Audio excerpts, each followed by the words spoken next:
Bonjour et bienvenue dans Oser une autre voie. Je suis Sophia. Vous avez l'impression de toujours courir? Vous pensez d'abord aux autres, vous vous oubliez un peu, beaucoup? Peut-être que quelque part vous sentez que vous aimeriez que les choses soient différentes sans vraiment savoir comment? Je vous comprends, j'en étais exactement là. Après plusieurs années à m'épuiser, sans m'épanouir, mon dernier burn-out m'a ouvert les yeux. J'avais besoin de changer ma façon de vivre pour retrouver du temps et prendre soin de moi.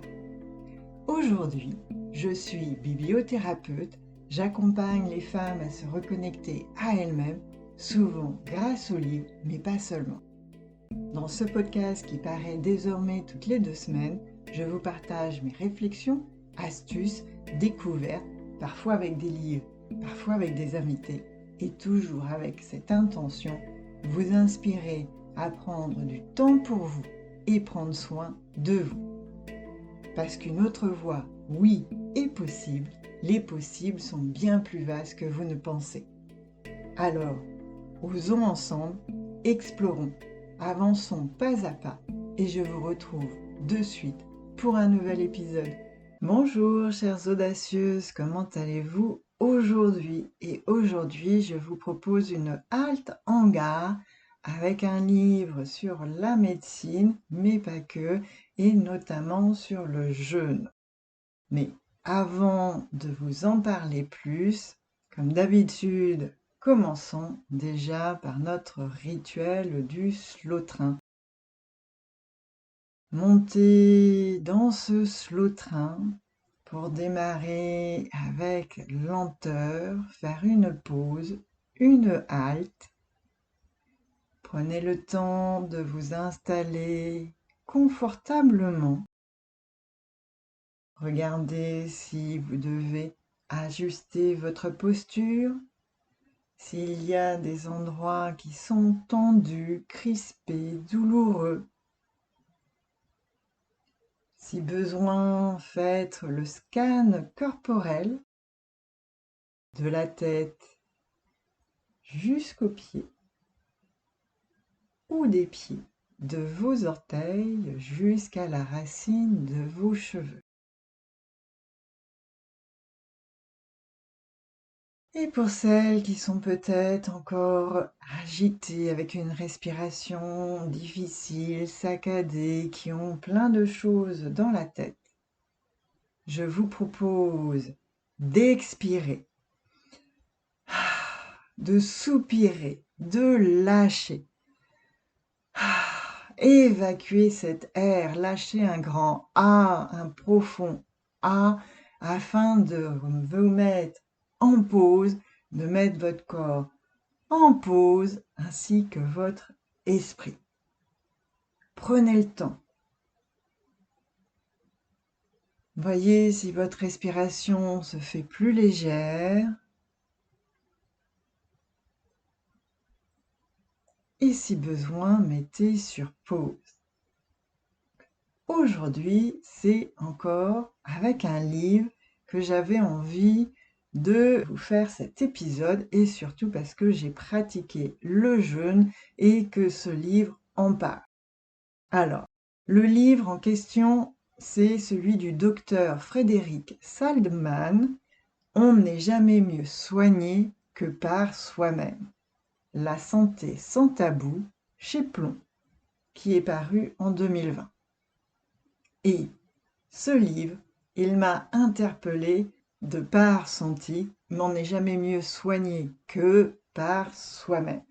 Et ça, vous le savez, forcément, ça a attiré mon regard, ça a retenu mon attention.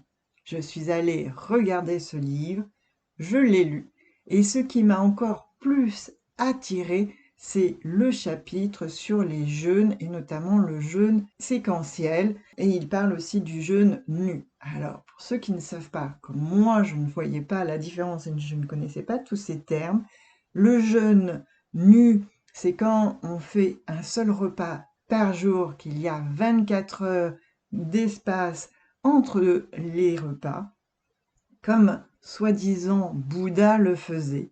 Il prenait un repas par jour Et enfin, il y a le jeûne séquentiel, et c'est celui-là dont on va parler aujourd'hui, puisque c'est celui-là que je pratique.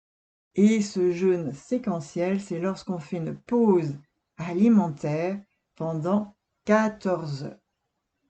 Donc, comment c'est arrivé? Eh bien, ce n'est pas arrivé pour une fois avec le livre. Pour moi, c'est arrivé lorsque j'étais toute seule, que un jour, après avoir bien mangé, même un peu trop mangé, un midi, j'ai décidé de faire l'impasse sur le dîner, car vraiment là, je n'avais pas du tout faim et je ne me voyais pas du tout manger. Très bien, ça s'est fait sans aucun problème. Le lendemain, par contre, j'étais ravie d'avoir mon petit déjeuner et vous le savez, si vous avez déjà écouté mes autres épisodes et surtout celui de l'année dernière avec mon rythme biologie, mon petit déjeuner est sacré, il est important et là, encore plus, j'ai vraiment pris du plaisir avec ce petit déjeuner le lendemain. Et rebelote, le midi, je n'ai pas mangé en surplus, mais le lendemain également, le soir, je n'avais pas faim. Je ne me sentais pas envie de cuisiner, et c'est pas parce que j'étais toute seule que je n'avais pas envie de cuisiner, mais vraiment, je n'avais pas faim. Donc, j'ai décidé de sauter ce repas également. Et puis, je l'ai fait au moins 3-4 fois, et là, quand même, je me suis rappelé que j'avais une cousine qui avait fait des jeûnes, et elle, carrément des jeûnes total, entiers. Elle m'en avait beaucoup parlé, mais je n'avais pas plus, cela m'avait pas attiré, et à ce moment-là, je ne me voyais absolument pas jeûner, car vraiment, j'avais besoin de mes 3 repas. Alors, qu'est-ce qui a pu bien changer? Déjà, depuis cet été, j'ai 49 ans. Et cette première expérience que j'ai faite, ça s'est fait fin juin, donc un petit peu avant mes 49 ans. Et comme je l'ai entendu peu de temps après, cela arrive au moment de la préménopause, ménopause, comme notre rythme change, comme au niveau biologique, cela change dans notre corps, surtout nous les femmes, et ben cela peut arriver d'avoir moins faim que quand on est adolescente, jeune, pleine d'activités, en plein rush. Et du coup, cela arrive pour certaines de ne plus avoir autant envie de manger et de sauter plus facilement un repas. Donc déjà, j'avais cette première information qui m'est venue dans les 2-3 jours qui ont suivi. Et puis, je me suis renseignée et effectivement, en dehors de cette information sur laquelle je suis tombée, il y avait comme quoi, oui, le jeûne séquentiel se faisait. Ça pouvait être que ponctuellement, pendant une cure de 3-4 semaines, où certains commençaient par un jeûne juste un jour par semaine, où ils faisaient un jeûne séquentiel ou un jeûne total. Et je me suis rappelé aussi que autour de moi, des amis, dans la famille, certaines personnes sautaient le petit déjeuner depuis belle lurette, depuis des années et sans conséquence, sans problème. Alors attention, bémol, et comme il est indiqué dans ce livre, c'est vraiment rappelé, ce n'est surtout pas, et c'est vraiment contre-indiqué pour les personnes qui sont en pleine croissance, donc tous les adolescents, les femmes enceintes et tous ceux ou celles qui ont eu ou qui ont des troubles du comportement alimentaire. Et en dehors de ces cas-là, vraiment vérifiez auprès de votre médecin si c'est possible, si pour vous il n'y a aucune contre-indication et que vous n'avez aucune maladie ou autre qui vous empêcherait de faire ce jeûne ou de le faire vraiment avec un suivi pour s'assurer que tout va bien. Moi, je l'ai fait là pendant, j'ai tenu facile 15 jours et vraiment sans aucune difficulté. Et c'est là aussi que je me suis rendu compte que juste avant de commencer ce jeûne séquentiel, eh ben, cela faisait un petit moment que certains soirs, je mangeais plus par obligation, parce que c'était l'heure du dîner, parce que, avec mon chéri, on avait préparé le repas et c'était plus une contrainte. Je me suis rendu compte que ce n'était plus devenu un bon moment, un moment où attendu, où j'avais faim, où j'avais envie de manger, de partager ce moment avec mon chéri. C'était devenu plus une contrainte. Donc, moi, ce jeûne séquentiel, il s'est fait naturellement, simplement, et j'ai plus regardé, vérifié que tout était OK pour moi, que en plus, comme il le dit dans ce livre, le docteur Frédéric Salman, que je l'ai fait avec plaisir, sans contrainte, sans obligation, sans être forcée ni rien. Pas pour faire un régime, juste parce que cela s'est fait naturellement, intuitivement, que je n'en ai plus autant besoin qu'avant, que en plus cela s'explique, comme je vous le disais, par ma préménopause, ma ménopause qui arrive, et qu'il y a d'autres personnes qui le font bien avant cet âge-là, parce que ça fait partie de leur rythme biologique. Et moi, dans ce livre, ce que j'ai aimé, c'est qu'il mettait que ce jeûne séquentiel, cela permettait de découvrir son rythme biologique et ses véritables besoins. Et oui, et ça, vous savez, il y a des mots qui me sont chers, rythme biologique et besoin. Donc, oui, si vous aussi, mesdames, vous êtes en ménopause, préménopause, ou que vous allez y arriver, que vous y êtes déjà, et que vous sentez qu'il y a une certaine obligation, contrainte de prendre un repas, que ça soit le petit déjeuner, le déjeuner ou le dîner, pensez-y. Peut-être faites un essai, vérifiez que c'est aussi OK pour vous, et peut-être que votre rythme, vos besoins physiologiques ont changé comme moi et qu'il est peut-être normal et intéressant de passer au jeûne séquentiel. Car vraiment, oui, cela permet de se reconnecter à son rythme biologique qui change. Comme vous le savez, je l'en ai fait dans mes premiers épisodes l'année dernière sur le rythme biologique point plus lié avec mon sommeil, mais vraiment c'est important même au niveau de l'alimentation. Il y a des changements qui peuvent s'opérer.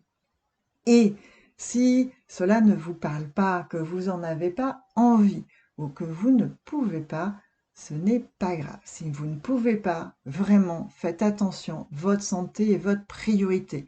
Et même si le jeûne séquentiel, c'est ce qui aussi, moi, me convient et me confirme dans ma conviction, dans ma certitude, c'est que c'est un jeûne qui n'est pas un régime, c'est plutôt un choix que l'on fait pour et où c'est une décision que l'on prend pour mettre en avant sa santé.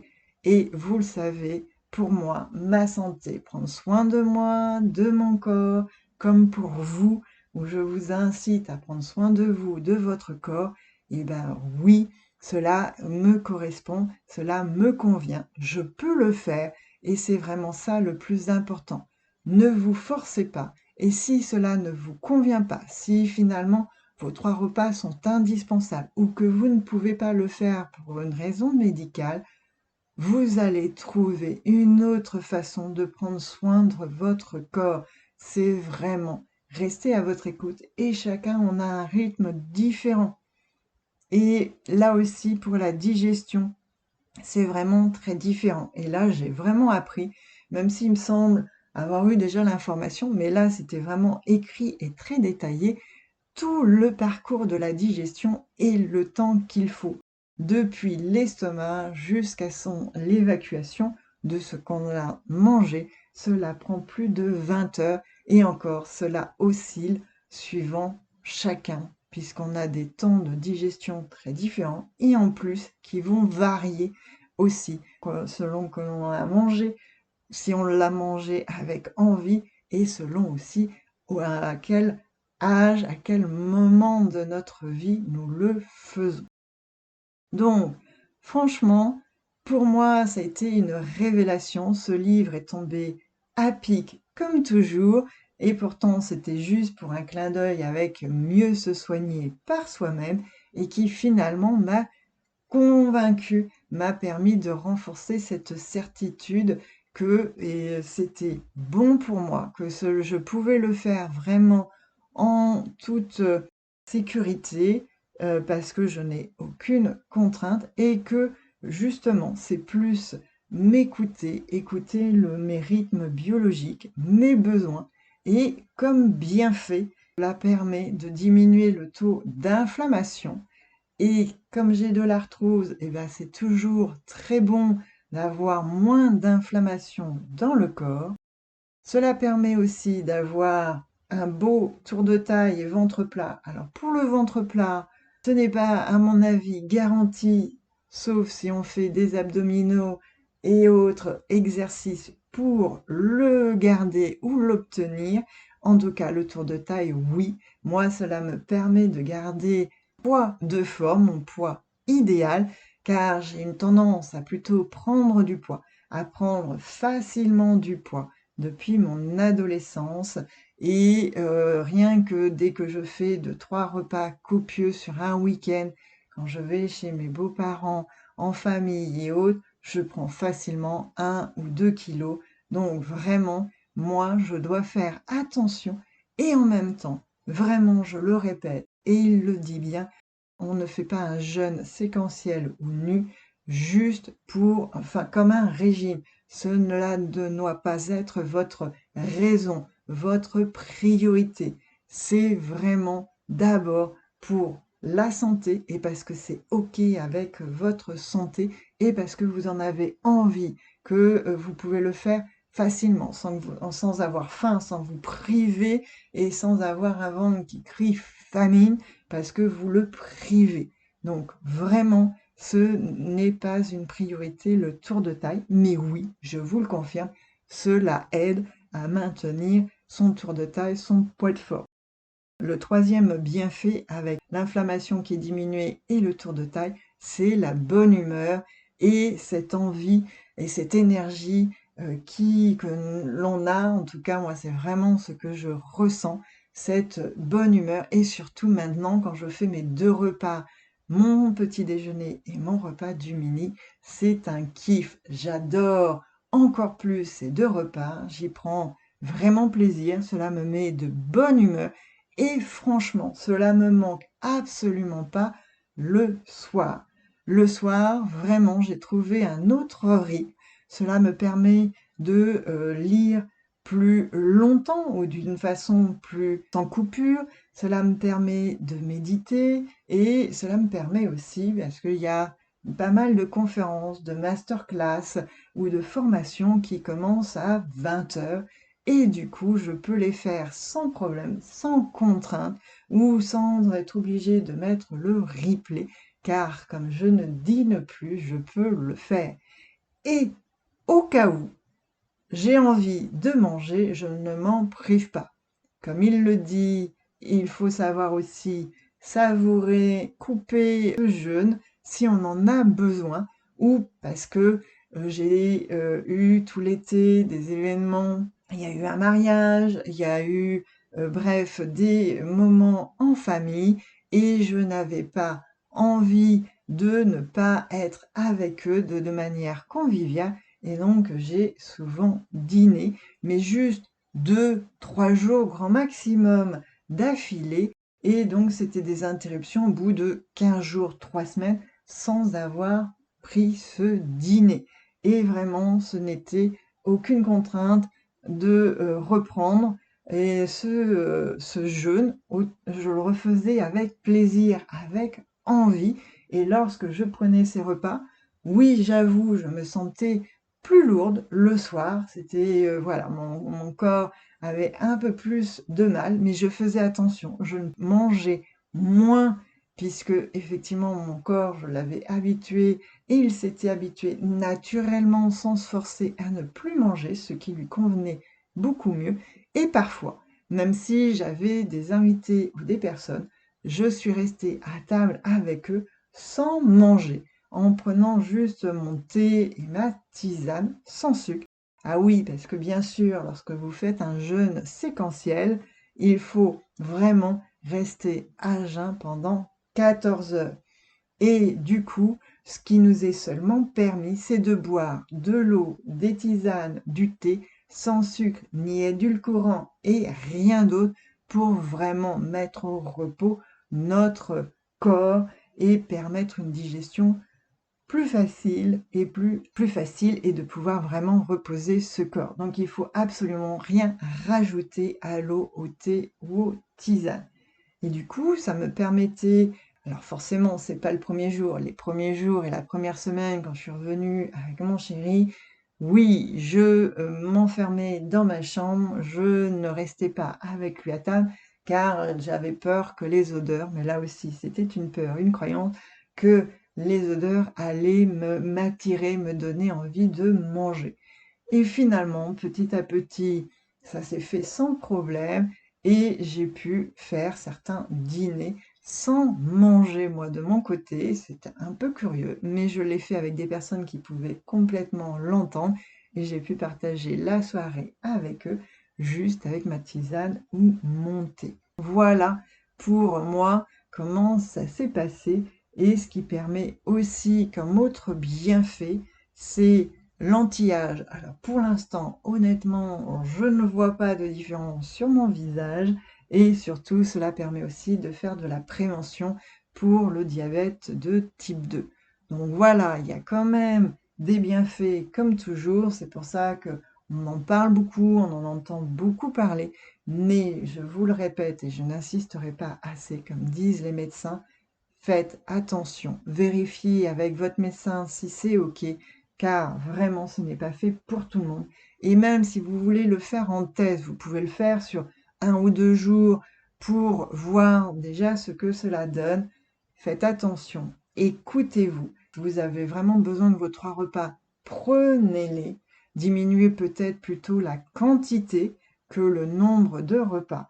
Et puis aussi, moi, je l'ai trouvé de suite le repas qui me convenait, de pouvoir sauter, de pouvoir enlever de mon quotidien. Par contre, des fois, cela arrive qu'il faut tester, essayer, voir quel est le repas qui vous convient. Car on est, je le répète, tous différents. Pour certains, c'est facile, ce sera le petit déjeuner. Pour d'autres, ce sera le dîner comme moi. Et peut-être que pour vous, ce sera le déjeuner. Et donc, pour revenir à ce jeûne séquentiel, c'est au moins 14 heures et souvent comme moi à 14 heures, du coup, dans l'après-midi, j'ai fini, j'ai pris mon petit déjeuner, j'ai déjeuné et des fois, depuis 14 heures jusqu'au lendemain matin, je ne prends rien, je ne mange rien, je ne bois que de l'eau tisane sans sucre et du coup, cela fait au moins bien 14 heures, voire des fois même 18 heures, sans souci, sans vraiment, et ça je vous le répète, sans avoir faim, sans contrainte, sans gargouillement et autres, et vraiment, c'est un plaisir, cela se fait naturellement. Autre avantage pour moi, comme je vous disais, c'était de ne plus avoir cette contrainte de devoir manger à telle heure et parce que c'est l'heure du dîner. Donc ça, c'est vraiment un bienfait, un avantage. Je l'ai fait aussi parce que ce n'est pas pour le régime, mais bien un choix naturel, sans contrainte ni difficulté. Cela a diminué ma charge mentale car je m'en suis rendu compte qu'après, même si j'avais pas l'impression avoir une charge mentale avec les repas, mais d'avoir ce repas en moins à gérer, à me préoccuper, organiser, et ben oui, je me suis rendu compte que là, ça l'a laissé plus d'espace, plus de liberté et vraiment, il y avait une charge mentale en moins. Alors bien sûr, je peux le faire parce que je n'ai pas d'enfant et que mon chéri, du coup, se met à cuisiner et savait déjà un peu cuisiner, se débrouiller. Et donc là, il apprend et il a appris à faire lui-même son repas. Et enfin, comme vraiment c'est noté, il y a un mieux physique. Je me sens beaucoup plus légère, beaucoup plus dynamique et je sens que vraiment même si je me sentais rarement lourde, gonflée, sauf en cas de repas familiaux un peu excessifs et c'était vraiment très occasionnel. Là, même si ce n'était pas le cas dans mon quotidien, quand même, je me sens plus légère, plus dynamique. Donc, voilà, vraiment en conclusion, vérifiez bien auprès de votre médecin si c'est possible pour vous, surtout si vous voulez, après quelques tests, avoir essayé seulement sur une journée, vérifiez que vous pouvez le faire réellement sur le long terme, ou comme il l'indique aussi en cure pendant 3 4 semaines, ou simplement une fois par semaine, et ensuite, faites-le parce que vous avez envie, que cela se fait naturellement pour vous et que vous voulez prendre soin de votre santé et surtout pas pour une question de poids et de régime. Ce n'est pas la bonne raison, la bonne décision avec le régime ou le tour de taille. Et pour finir, je vais vraiment lire le dernier passage, sa conclusion, que j'adore, car comme il dit, suivre un jeûne séquentiel, ce n'est pas s'engager dans un régime, c'est choisir un mode de vie différent qui permet de prendre soin de son corps et de son esprit. C'est vous rapprocher de l'essentiel, de maîtriser les justes apports dont vous avez besoin. En définitive, c'est un chemin vers l'authenticité et ses besoins fondamentaux, un premier pas vers la liberté. Moi, j'adore, vraiment, je lui laisse la conclusion car je ne pouvais pas faire mieux. À très vite, chères audacieuses, prenez soin de vous, prenez soin de votre corps et partagez avec moi si vous avez testé le jeûne séquentiel, si vous le faites depuis longtemps ou depuis quelque temps et vous, c'est quel repas que vous sautez. Voilà, très bientôt, chères audacieuses. Et voilà, chères audacieuses, c'est fini pour aujourd'hui et je vous remercie pour votre écoute. Prenez le temps de descendre du train ou, si vous pouvez, restez-y encore quelques instants. J'espère que ce moment entre nous vous a plu et si c'est le cas, abonnez-vous au podcast, laissez-moi un commentaire et ou 5 étoiles sur votre plateforme préférée. Partagez-le aussi autour de vous. Vous pouvez également me retrouver sur mon site web ou par mail. Vous avez toutes mes coordonnées en dessous de l'épisode dans la partie description. Et en attendant le prochain épisode, prenez soin de vous.